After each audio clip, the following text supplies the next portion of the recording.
ገሩጭ የምትገኙ ውድ የኦርቶዶክስ ተዋሕዶ ቤተክርስቲያን እምነት ተከታዮች እንደምን አላችሁ?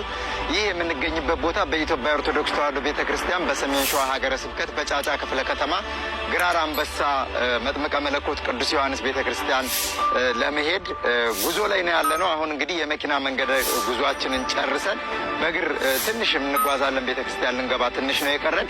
በቦታው ላይ አባቶቻችን የቦታውን ታሪክ ያስረዱናል።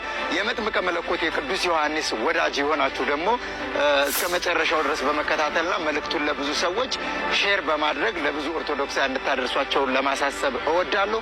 እኔ ወንድማችሁ አላየነኝ። ሚዲያው ዶርቃ ኦርቶዶክሳዊ ሚዲያ ነው። ተከተሉኝ፣ አብረን እንሄዳለን።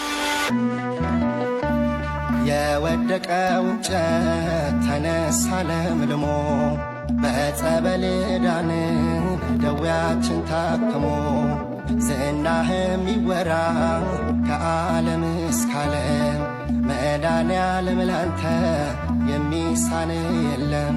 ላመስግንህ በዝማሬ መድኃኒቴ ነው ጸበልህ፣ መድኃኒቴ ነው ጸበልህ፣ መድኃኒቴ ነው ጸበልህ፣ መድኃኒቴ ነው ጸበልህ።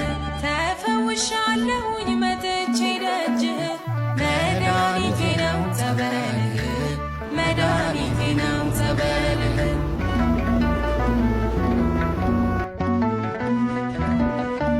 በደዌ ተይዤ ባጋንንት እስራት በጸበል ዳንኩኝ አመለጥኩኝ ከሞት። አይነ ስውር በርቶ ሽባው ሲተረተር እንዴት ይገለጣል የማዳን ነገር? መድኃኒቴ ነው ጸበልህ። ተሰብስበናል ከደጅህ፣ ተሰብስበናል ከደጅህ፣ ተሰብስበናል ከደጅህ፣ ተሰብስበናል ከደጅህ። ከአራቱ ማዕዘን መተን ልጆችህ ተሰብስበናል ከደጅህ፣ ተሰብስበናል ከደጅህ።